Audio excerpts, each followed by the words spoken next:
देखिए साथियों, आगामी जो हमारी यूपी पैट की परीक्षा है, यूपी पीसीएस की परीक्षा है, बीडीओ की परीक्षाएं हैं या जितनी भी ऐसी परीक्षाएं हैं, उनके लिए हम जो है क्वेश्चन आंसर प्रारंभ करने जा रहे हैं। क्वेश्चन आंसर प्रारंभ करने जा रहे हैं जिसमें आपके जो क्वेश्चन आए हुए हैं, एक क्वेश्चन होगा, उसके 4 ऑप्शन होंगे। उस हिसाब से हम ये सब कुछ लेकर चल रहे हैं। और ये जो है हमारी हिंदी की क्लास होगी जिसमें हम आपको पर डे क्वेश्चन आंसर कराएंगे, तो आपकी समझ में आएगा कि हाँ, कि कहाँ क्या प्रॉब्लम आ रही है। तो देखिए, अगर हम इनकी बात करें तो आज हमारे जो क्वेश्चन आंसर शुरू होने जा रहे हैं वो हिंदी का पहला चैप्टर है। और हिंदी का चैप्टर कौन सा पहला? वर्णमाला। कौन सा चैप्टर पहला है? वर्णमाला। तो देखिए, वर्णमाला का आप सबसे पहले समझिए कि भाषा की सबसे छोटी इकाई, भाषा की सबसे छोटी इकाई, पहला क्वेश्चन है वर्णमाला का। वर्णमाला, भाषा की सबसे छोटी इकाई क्या है?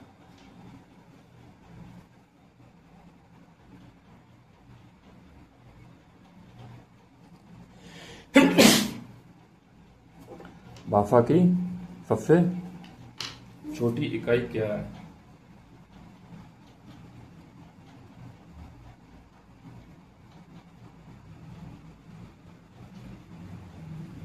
तो यहां हमारा देखिए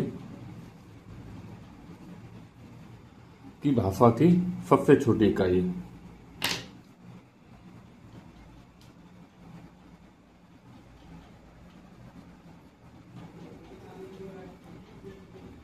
कि भाषा की सबसे छोटी इकाई क्या है?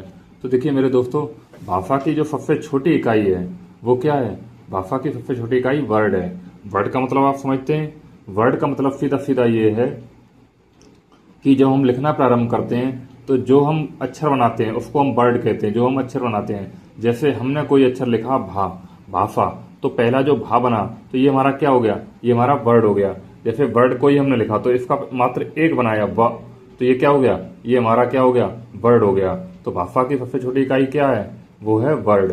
अगला आ जाता है, निम्नलिखित में से किस विकल्प में अनुनासिक का प्रयोग है? अब देखिए 4 विकल्प दिए हैं, अंग, अ, शंकर, हिंदी, चांद, सांस, अतः, प्रातः। अब इसमें से अनुनासिक का प्रयोग किसमें? किसमें अनुनासिक का प्रयोग किसमें है? तो अनुनासिक का प्रयोग किसमें है? चांद। क्योंकि जो ऊपर ये बिंदी लगी होती है, जो ये ऊपर ये गोल और फिर बिंदी लगी होती है, ये हमारा क्या होता है? ये हमारा अनुनासिक हो गया। तो चांद और सांस। अब देखिए, ये प्रश्न दिया है यूपी SSC वीडियो में आया है। तो ज्यादातर जो हमारा पेट का एग्जाम भी है वो कौन कराता है? यूपी SSC कराता है। तो इस बात से ध्यान रखना।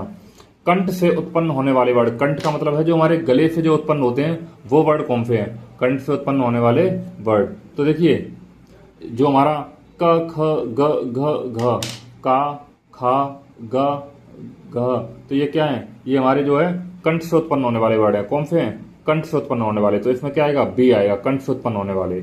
अगला है, किसी व्यंजन के उच्चारण में, किसी व्यंजन, व्यंजन का मतलब क, ख, ग, घ, ये व्यंजन हो गए। किसी व्यंजन के उच्चारण में जीवा, जो हमारी जीभ से तालु से नहीं टकराती है, किस व्यंजन के उच्चारण में जीवा, जीभ जो है तालु से नहीं टकराती। तालु का मतलब ऊपर वाले नीचे वाले जो भाग होते हैं उनसे नहीं टकराती है। तो वो है, देखिए, क, ख, ग, घ। तो देखिए, घा में बिल्कुल नहीं टकराती है। तो किसी व्यंजन के उच्चारण में जीवा तालु से नहीं टकराती, तो वो क्या है? वो घा है। घा में जीवा बिल्कुल तालु से नहीं टकरा रही है, क्या? घ। तो इसका सी आंसर हो जाएगा। अगला है, निम्न में से कौन सा समूह सही नहीं है? कौन सा समूह सही नहीं है? तो देखिए, इसके 4 समूह हैं। यहाँ भी दिया है, कुछ यहाँ दे रहा है और कुछ यहाँ ऊपर दे रहा है। तो 4 समूह। तो देखिए, मूर्धन्य। तो मूर्धन्य क्या है? मूर्धन्य क्या है? ट, ठ, ठ, ड। मूर्धन्य का क्या होता है? ट, ठ, ड, ढ। मूर्धन्य का होता है। और तालु का क्या होता है? तालु का होता है च, छ, ज, झ, झ। ऐसे ही ओष्ठ हैं। अब ओठों पे आप देखिए, ओठों को बोलिए आप, प, म, ब, भ। तो आप देखिए, ओठ जो हैं, पापे भी दोनों ओठ क्या हो रहे हैं? छू रहे हैं एक दूसरे को, प, भ। जिसपे दोनों ओठों को छुए तो वो क्या हो गया? ओष्ठ हो गया। और मूर्धन्य कौन सा है? मूर्धा कौन से होते हैं? तो मूर्धा होते हैं ट, ठ, ड, ढ, ढ। जिसमें हमारी जीभ जो है किसको? तालु को छू रही है। जिसमें हमारी जीभ तालु को छू रही है, तालु का मतलब ऊपर वाले भाग को छू रही है, वो क्या हो गए? वो हमारे तालु हो गए। तो वो हमारे क्या हो गए? मूर्धन्य हो गए। अब तालु अब क्या हो गया, एक आता है तालब्य। तालब्य क्या होता है, च छ ज झ झ। तो ये क्या हो गए, ये हमारे जो है तालु हो गए। अब अगला है कंठ। कंठ का मतलब जो गले से निकले। कंठ, कंठ का मतलब क्या है, जो गले से निकले। अब गले से निकलने वाले कौन से हो गए, क ख ग घ, ये क्या है, कंठ, गले से निकल रहे हैं। अगला है वृक्ष। वृक्ष का मतलब है न न ल र स, ये हो गया वृक्ष। वृक्ष का मतलब सीधा सीधा जो है से न। अब देखिए ना पे क्या है, जीव हमारी तालु से भी टकराई न, और गले से भी थोड़ी आवाज निकल रही है, तो ये जीव तालु से भी टकराए और गले से भी निकले ल। तो और ऐसे ही र, ऐसे ही स, तो ये क्या हो गए, ये हमारे वृक्ष हो गए। कौन से, न ल र स। अगला है ओष्ठ। वर्ड किस विकल्प में है, ओष्ठ। ओष्ठ का मैंने अभी बताया था, जिसपे दोनों ओठ अपने आपस में टकराएं, दोनों ओठ आपस में छू जाएं। तो दोनों ओठ किस में छू रहे हैं, प फ ब भ। आप बोल के देखिए, प ब भ म। तो ये क्या है, ये ओठ दोनों छू रहे हैं। अगला निम्नलिखित में से अंतस्थ व्यंजन कौन से हैं, तो ध्यान रखिए अंतस्थ व्यंजन कौन से हैं, जिसे हम कहते हैं य र ल व, य र ल व, ये अंतस्थ व्यंजन होते हैं जो आपस में। अगला है संयुक्ताक्षर व्यंजन किसमें है, संयुक्ताक्षर। तो वो छत्र, जैसे छा है वो किससे मिलकर बनता है, का और सा से मिलकर बनता है। त्रा है, त्रा किससे बनता है, ता और रा से मिलकर बनता है। ज्ञा है, ये अड़ा और रा से, आ से मिलकर बनता है ज्ञा। जा और आ से मिलकर क्या बनता है, ज्ञा। अगला स्र, ये सा से और रा मिलकर दोनों बनता है, स्र बनता है। अगला ख और घ ध्वनि किस प्रकार की हैं, ख और घ ध्वनि किस प्रकार की हैं, तो ख कौन से नंबर पे आता है, का के बाद खा दूसरे नंबर पे, फिर गा, फिर घा। तो ये दूसरा और चौथा है, और किसका है, कंठ वर्ण का है। कंठ वर्ण का ये दूसरा और चौथा है, तो ये किस में आएगा, ये महाप्राण में आएगा। याद रखिए किसी भी जो है वर्ग के दूसरे और चौथे जो वर्ण आते हैं वो किस में आते हैं, महाप्राण में आते हैं। और पहले और तीसरे और पांचवें किस में आते हैं, अल्प प्राण में आते हैं। किसमें, अल्प प्राण में। अगला जो हम करेंगे, तो वो किस में आएगा। अब अगला देखिए हमारा, तो अगला क्या है हमारा, अगला प्रश्न हमारा है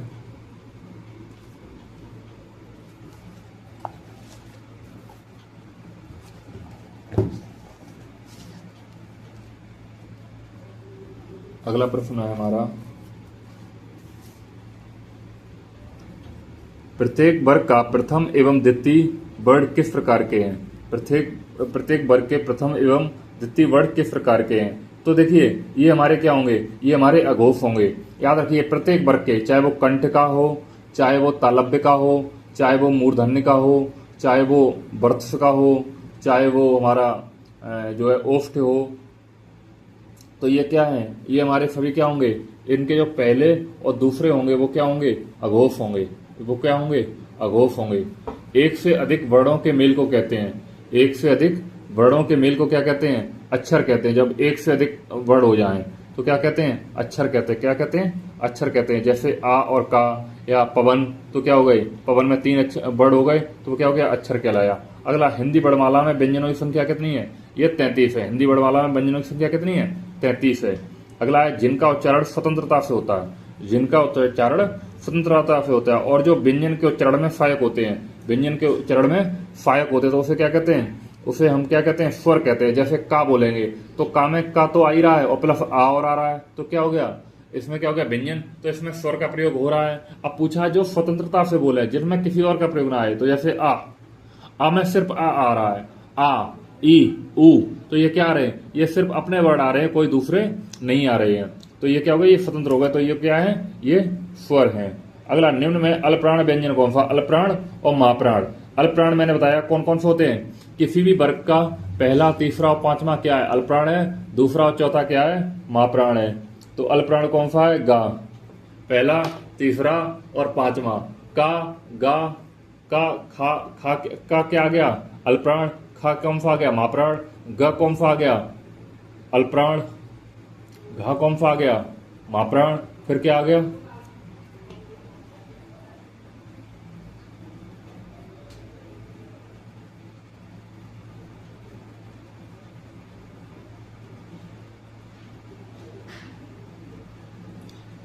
महाप्राण।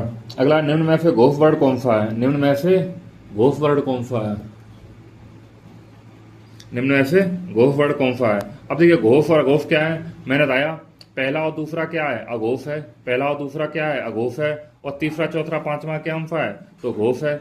अब देखिए जा, अब जैसे जा किस में आता है, च छ, तो च और छ क्या हो गए, अघोष हो गए। और फिर च छ के बाद जो भी आएगा वो क्या गया, वो क्या आएगा, घोष आएगा। कि च और छ, जैसे चा है तो चा किसी वर्ग का क्या है, पहला है, तो किस में आएगा, अघोष में। का क्या है, कंठ वर्ग का पहला है। टा है, टा क्या है, टा क्या है, टा ये मूर्धन्य वर्ग में है तो ये क्या है, टा पहला है। ट ठ ड तो इसमें क्या आएंगे, अघोष में। और जा क्या है, जा पहला और दूसरे में नहीं है तो ये किस में आएगा, ये घोष में आएगा। अगला है जीवा के आधार पर, जीवा का मतलब जीव के आधार पर। जीव के आधार पर स्वर कितने प्रकार के होते हैं, तो देखिए जीव के आधार पर स्वर 3 प्रकार के होते हैं। जैसे जीव के आधार पर स्वर कितने प्रकार के होते हैं, 3 प्रकार के होते हैं। जैसे हस्व दीर्घ और प्लुत, हस्व दीर्घ और प्लुत। अगला है हिंदी शब्दकोश में छ का क्रम इनमें से किस वर्ण के बाद आता है, हिंदी शब्दकोश में छ का क्रम, तो हिंदी शब्दकोश में छ का जो क्रम है वो का के बाद आएगा, क्योंकि छ जो है वो का और आ से मिलकर बनता है। किससे, का और आ से ही मिलकर बनता है। अगला है हिंदी में ध्वनियां कितने प्रकार की होती हैं, तो याद रखिए हिंदी में ध्वनियां जो है 2 प्रकार की होती हैं। हिंदी में ध्वनियां 2 प्रकार की होती हैं।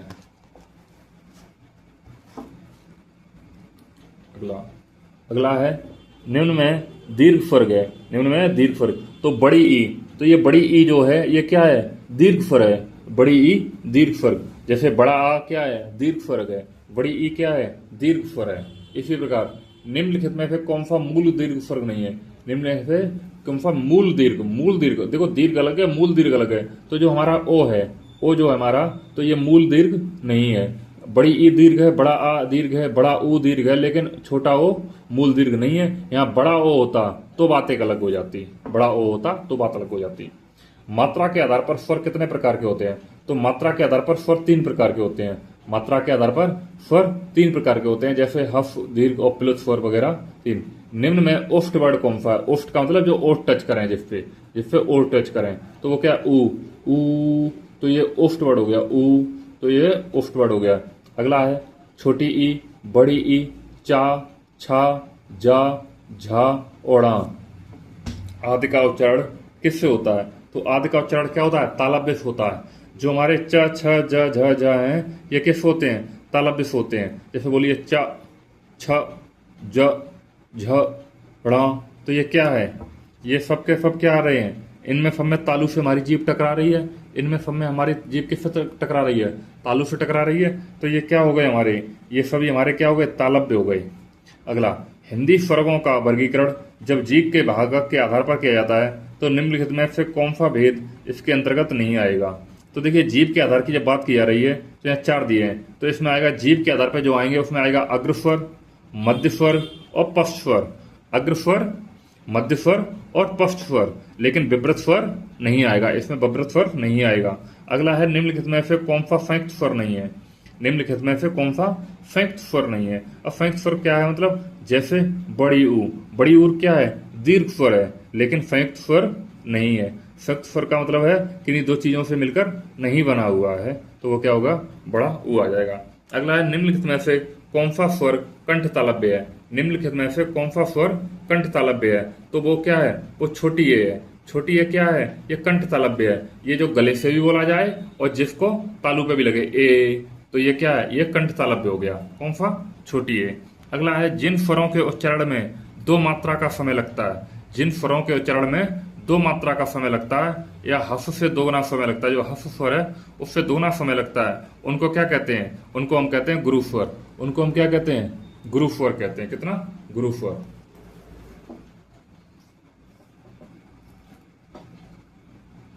अगला है निम्नलिखित में से कौन सा अंतस्थ व्यंजन है, निम्नलिखित में से कौन सा अंतस्थ व्यंजन है, तो हमने आपको बताया भी है अंतस्थ व्यंजन क्या है। तो अंतस्थ व्यंजन कौन से हैं, य, र, ल और व, य, र, ल और व। तो ला जो है हमारा वो क्या है, अंतस्थ व्यंजन है। ऊष्म व्यंजन कौन सा है, अगला क्या है, ऊष्म व्यंजन कौन सा है, तो ऊष्म व्यंजन हमारा कौन सा है, वो हा है। ऊष्म व्यंजन हमारा कौन सा है, हा है। ऊष्म का मतलब क्या आता है, उसमें कितने आते हैं, 4। स 3 प्रकार के स और हा, ये क्या हो गए, ऊष्म व्यंजन हो गए। अगली है कौन सी ध्वनि महाप्राण नहीं है। अब हमने क्या बताया, महाप्राण कौन से होते हैं, किसी वर्ग के दूसरे और चौथे, किसी वर्ग के दूसरे और चौथे क्या है, वो महाप्राण व्यंजन है। अब और जो पहला तीसरा पांचवा है वो क्या है, अल्पप्राण है। तो आप देखिए, अब अगर हम कंठ वर्ग में आए तो का और खा, खा दूसरा हो गया तो ये नहीं हुआ, घा। अब देखिए का ख ग और घ, क ख ग और घ, तो ये क्या हो गया, ये महाप्राण में आ रहा है क्योंकि चौथा है ये, तो ये हो गया। अब आ गया च छ ज झ, ये चौथा आ गया तो क्या हो गया, महाप्राण हो गया। क्योंकि पूछा महाप्राण नहीं है तो महाप्राण कौन से होते हैं, दूसरे और चौथे। तो ये क्या है, ये अपने वर्ग का दूसरा है, ये अपने वर्ग का चौथा है, ये अपने वर्ग का चौथा है। अब जब हम यहाँ आते हैं जा पे, तो ये अपने वर्ग का कौन सा है, तीसरा। तो तीसरा क्या होगा, अल्पप्राण, महाप्राण नहीं होगा, क्या होगा, अल्पप्राण। तो वो कौन सा हो गया, जा, सी वाला। अगला अघोष वर्ण कौन से हैं, अघोष, एक होता है अघोष और एक होता है सघोष। सघोष को भी हम घोष भी बोल देते हैं। तो अघोष कौन से होते हैं, पहला और दूसरा। अघोष कौन से होते हैं, पहला और दूसरा।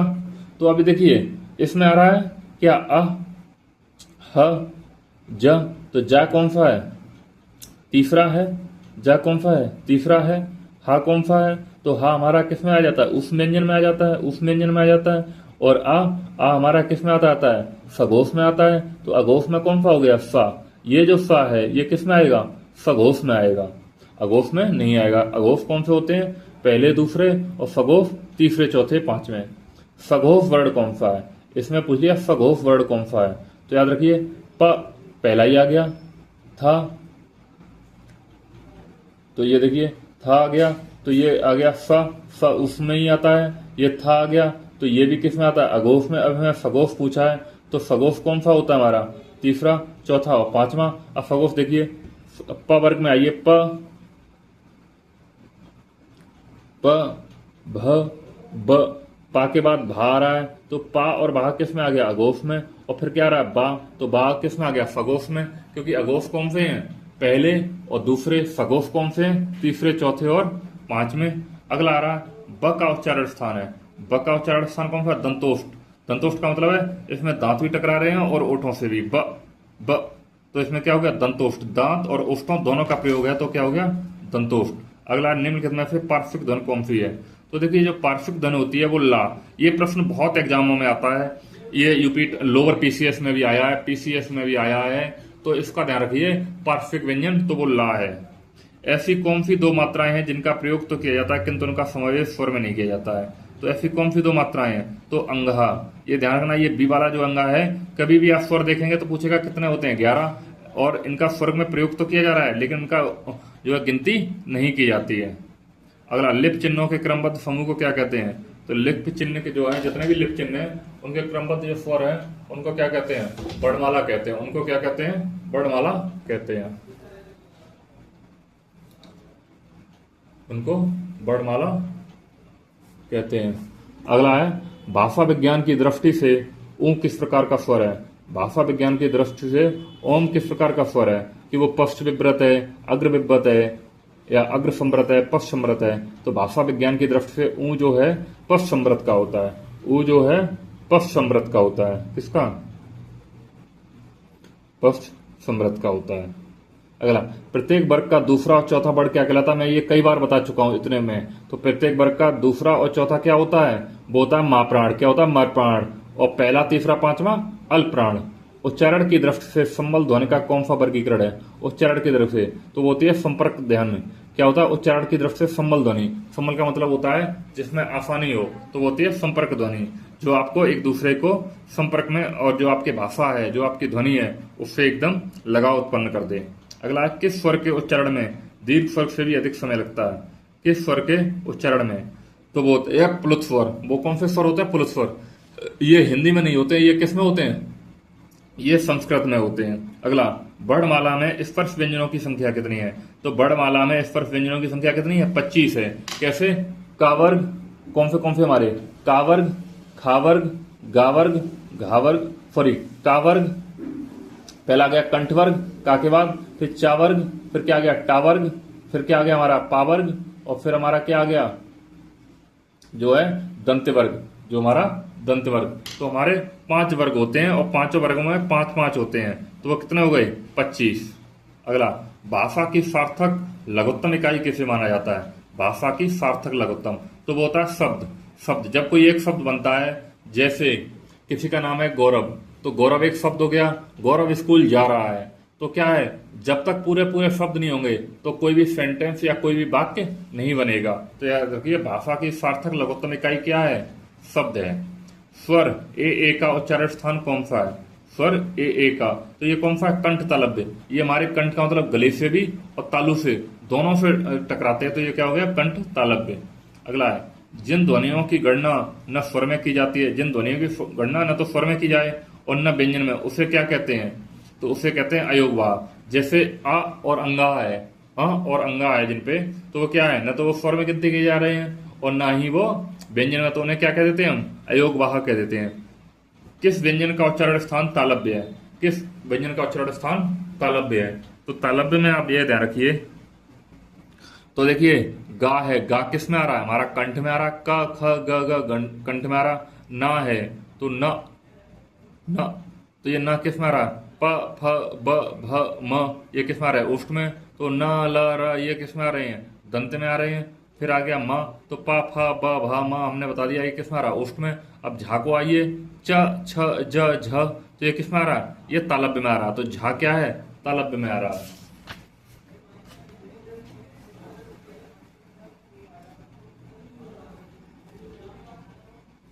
अगला, इनमें से कौन सी देवनागरी लिपि की बढ़ ध्वनि नहीं है? इनमें से कौन सी देवनागरी लिपि की बढ़ ध्वनि नहीं है? तो आप देखिए, अभी मैं तब से बता रहा हूँ, कंठ ध्वनि, कंठ हम गले से बोलते हैं, तो हमारे वो है मूर्धा। मूर्धा अभी मैंने कई बार आपको बताया है कि ट ठ ड ढ, ये क्या है? मूर्धा है। दंतोष्ट, जिसमें ना वगैरह आते हैं, तो ये दंत और ओष्ठों से मिलकर बने हैं। लेकिन ग्रीवा ध्वनि हमारी देवनागरी लिपि की नहीं है, तो ए ऑप्शन हो जाएगा।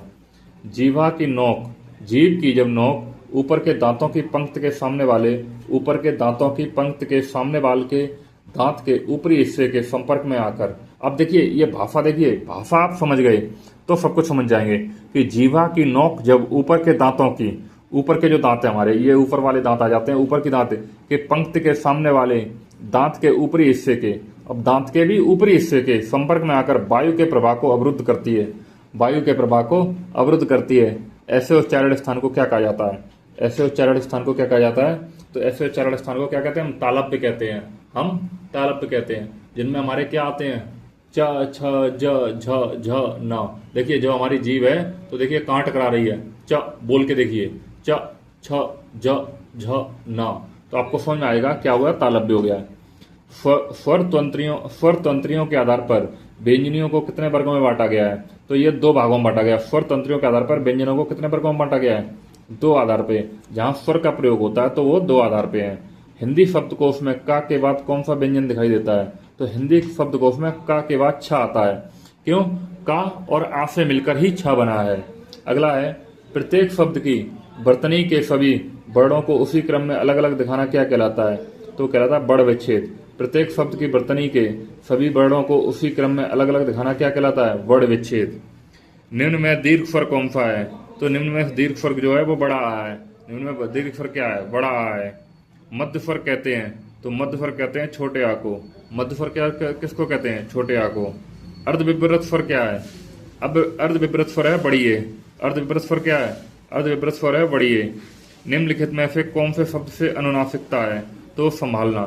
तो अनुनासिकता किस में है? संभालना में। सी में है। क्या है? अनुनासिकता। अगला है, कौन से शब्द में अनुनासिकता है? तो वो है कटीला। कौन से शब्द में अनुनासिकता है? तो वो क्या है? कटीला। देखो कदम्ब 4 शब्द हैं। अनुनासिकता, कटीला।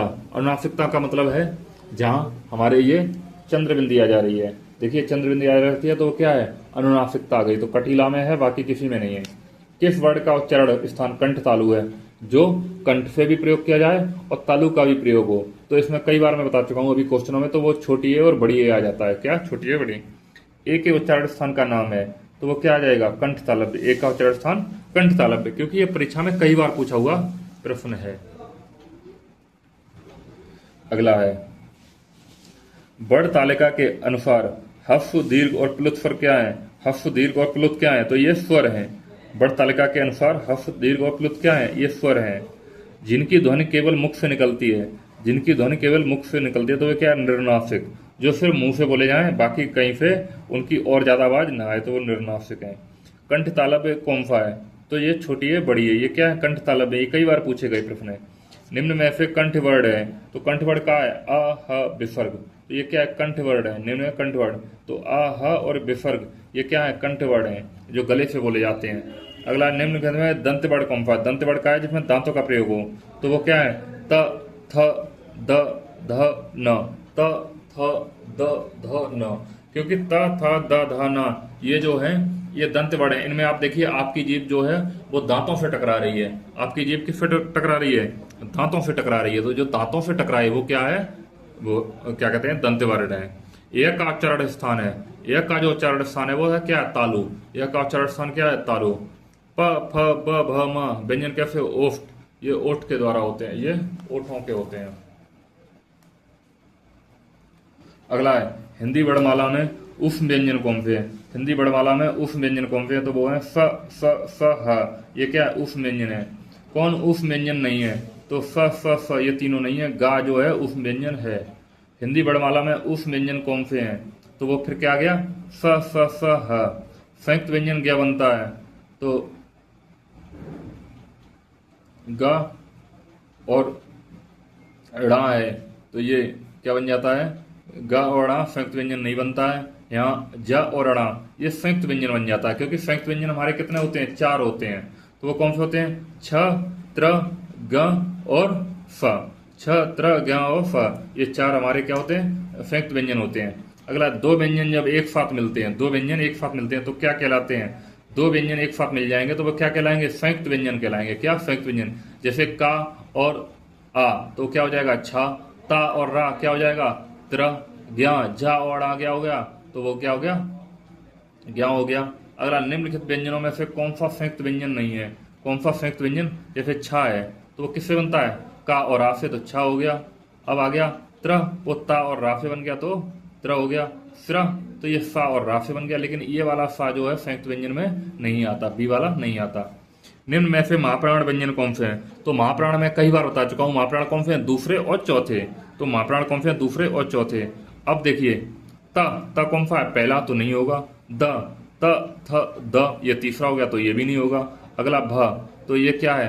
प, फ, प, भ तो ये क्या हो गया? ये दूसरा हो गया। ये प, ये क्या हो गया? प, फ तो ये दूसरा हो गया तो ये हो जाएगा। म, प, फ, म तो ये क्या हो गया? ये तीसरा हो गया तो ये भी नहीं होगा तो ये हो जाएगा, भा हो जाएगा।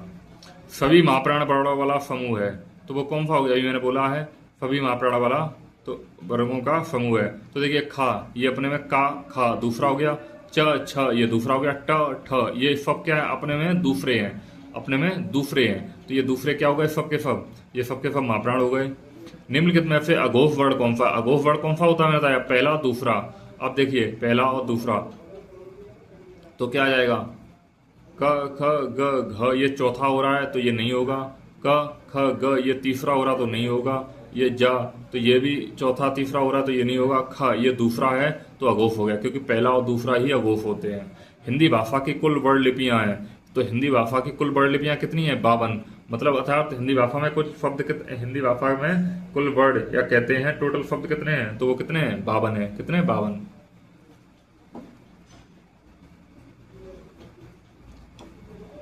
अगला है हिंदी वर्णमाला में अ और अ क्या है? हिंदी वर्णमाला में अ और अ क्या है? अयोगवा है, क्योंकि ये स्वर में माने तो जाते हैं लेकिन इनकी गिनती स्वर में नहीं की जाती, तो ये अयोगवा हो गए। निम्न में से कौन सा व्यंजन स्पर्श संघर्षी है? निम्न में से कौन सा व्यंजन स्पर्श और संघर्षी दोनों है? तो वो ज है, तो वो ज है, क्योंकि स्पर्श भी है, स्पर्श व्यंजन में आता है। च, छ, ज, झ, झ ये जो हमारे तालब पे होते हैं उनमें आता है च, छ, ज, झ, तो स्पर्श और संघर्षी भी है। दंतोष्ठ ध्वनि कौन सी है? जो दांतों से ही प्रयोग की जाए और ओष्ठों से भी, तो वह है। ये क्या है? दंत और ओष्ठ, दांतों से और ओठों से दोनों से प्रयोग होती है। कौन सी? वाह। जब एक ही ध्वनि का द्वित्व हो जाए, जब एक ही ध्वनि का द्वित्व हो जाए तब वह क्या कहलाती है?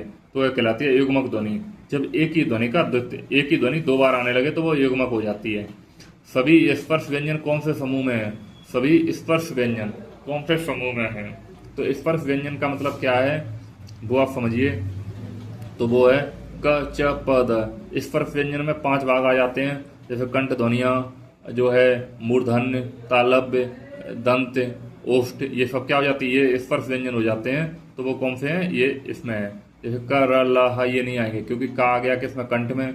रा और ला ये किसमें आ गए, ये अभी मैंने बताया रा और ला ये किसमें आ जाएंगे, ये आ जाएंगे हमारे अंतस्थ में। और हा किसमें आएगा, हा आएगा हमारे ऊष्म संघर्षी में। तो ये अलग अलग हो गए, ऐसे ही इसमें अलग हो गए। लेकिन क च प द ये हमारे किसमें आते हैं, ये हमारे सभी के सभी कंठ उसमें स्पर्श व्यंजन में आते हैं। अगला है र का विवरण है। तो देखिए र का ये कई बार पूछा गया है। तो र जो है हमारा वर्ष में भी आ रहा है, लुंटित में भी आता है, और याद रखिए सगोश में भी आता है। सगोश का मतलब पहला दूसरा छोड़ के तीसरा चौथा पांचवा सगोश हो गया। अल्पप्राण कौन से हो गए, अल्पप्राण कौन से हो गए, पहले तीसरे और पांचवें। तो रा हमारा इन सभी में आता है। स्पर्श व्यंजन कंठ ध्वनि, अघोष और महाप्राण ध्वनि। अब देखो स्पर्श व्यंजन पूछा, स्पर्श व्यंजन क्या है, जो का चा पा ता आ गए इसमें आ गए। अब उसमें स्पर्श व्यंजन तो हो, साथ में कंठ ध्वनि भी हो, कंठ ध्वनि का हो। तो अब देखिए क ग ख और घ ये चारों ही कंठ ध्वनियां हैं। अब इसमें से हमें नापना है अघोष हो। अघोष का मतलब क्या है, पहला और दूसरा है, पहला और दूसरा। और महाप्राण का मतलब दूसरा और चौथा है। जब अघोष और महाप्राण दोनों होगा तो अघोष और महाप्राण की क्या चीज मिल रही है, दोनों की ये मिल रही है कि दोनों में दूसरे क्रम का आता है। तो दूसरे क्रम का कौन है, खा, तो खा इसमें आ जाएगा। बाकी का पहले क्रम का है, गा तीसरे का है और घा चौथे का है। महाप्राण में चौथा तो आता है लेकिन अघोष में नहीं आता। तो दोनों की सिमिलरिटी क्या है कि दूसरे नंबर का क्या है, खा। का के बाद क्या आ रहा है, खा आ रहा। अगला है अंतस्थ और ऊष्म वर्ण कितने हैं, अंतस्थ और ऊष्म वर्ण कितने हैं। तो अंतस्थ और ऊष्म वर्ण दोनों मिला के कितने हो जाते हैं, 4। अंतस्थ में 4 आते हैं, य र ल और व। ऐसे ही ऊष्म में कितने आते हैं, 4 आते हैं, स और ह। तो ये 8 आ गए।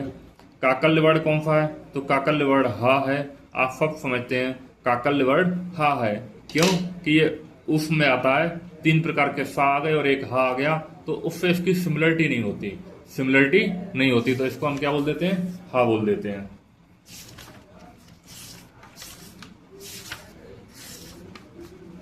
इसमें कुल क्वेश्चन कितने हैं, 269।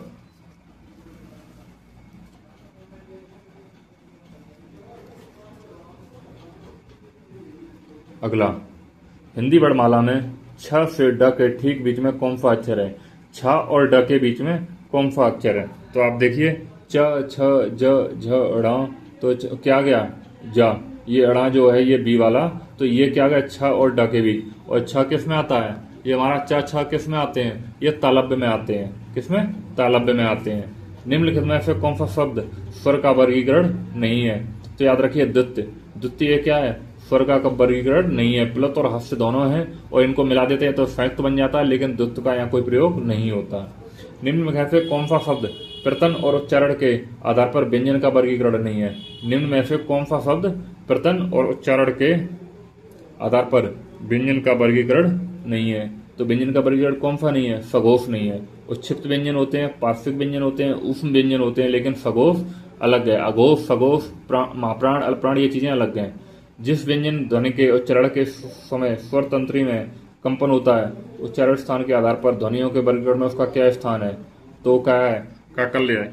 निम्नलिखित में से कौन सा वर्ण तालव्य नहीं है, निम्नलिखित में से कौन सा वर्ण तालव्य नहीं है, तो वो क्या है, वो का जो वर्ण है वो तालव्य नहीं है। विसर्ग का उच्चारण स्थान है, तो विसर्ग का उच्चारण स्थान क्या है, कंठ है। विसर्ग का उच्चारण स्थान क्या है, कंठ है। तो का ख ग वह ये क्या है, कंठ है। निम्नलिखित हिंदी वर्णों में से अयोगवा कौन सा है, तो वो क्या है, अयोगा। मैंने पहले ही बताया अ और अ ये क्या है, अयोगवा है। निम्नलिखित वर्णों में कौन सा वर्ण मूर्धन्य नहीं है। मूर्धन्य का मतलब है ट ठ ड ढ ज। तो देखिए ट ठ ड ढ ज, तो ट ठ ड ढ अड़ा, तो ये क्या है, ये तीनों के तीनों किस में आ रहे हैं, मूर्धन्य में आ रहे हैं। लेकिन जा जो है ये किस में आता है, ये आ जाता है तालव्य में। किस में आ जाता है, तालव्य में या तालु में। निम्नलिखित व्यंजनों में से कौन से व्यंजन का उच्चारण तालु से होता है, तो देखिए छा सीधा है, च छ ज झ म, तो ये क्या होगा, च छ ज झ अड़ा, तो ये क्या हो गया, ये मूर्धन जो है हमारा चा से हो गया, तालु से हो गया, तो ये हमारा तालु से हो गया। का किस में आएगा, कंठ में आएगा। ढा किस में आएगा, हमारा मूर्धन्य में आएगा। और माँ किस में आएगा, हमारा ओठ में आएगा। अगला, निम्नलिखित में से कौन सा वर्ण अंतस्थ नहीं है। अब देखिए य, र, ल और व, ये सब हमारे किस में आते हैं, अंतस्थ में आते हैं। हा हमारा किस में आता है, उस में आता है। हा हमारा किस में आता है, उस में आता है। य, र, ल, व व्यंजनों को कहते हैं तो वो कहते हैं अंतस्थ व्यंजन। वो किसको कहते हैं, अंतस्थ व्यंजन। हिंदी वर्णमाला में ऊष्म व्यंजन कौन से हैं, हिंदी वर्णमाला में ऊष्म व्यंजन कौन से हैं, तो बोलते हैं स, स, स, ह। तो ये क्या हो गए, हमारे ऊष्म व्यंजन हो गए। हिंदी के जिन वर्णों का उच्चारण करते समय केवल सांस का प्रयोग किया जाए उन वर्गों को क्या कहते हैं, उन वर्गों को अघोष कहते हैं।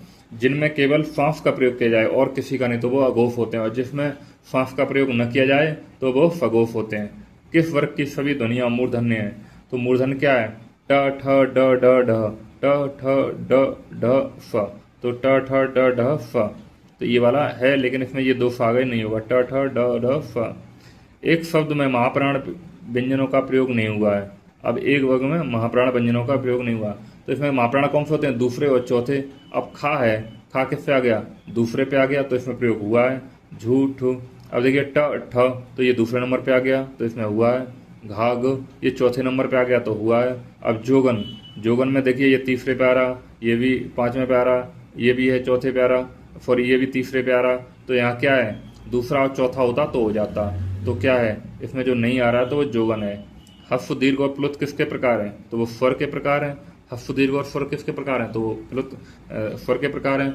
अगला है संयुक्त स्वर कौन से हैं, संयुक्त स्वर कौन से हैं, तो ए और ए ये दोनों क्या है, संयुक्त स्वर है, मैंने पहले बताया। तालव्य ध्वनियां कौन सी हैं, तो तालव्य ध्वनियां का मतलब क्या है, च, छ, झ, तो तालव्य ध्वनियां इनमें कौन सी हैं, उपयुक्त में से एक से अधिक, क्योंकि चा, छा, जा, झा तो दो हैं, तो एक से अधिक हो गई हैं, तो एक से अधिक हो गई हैं।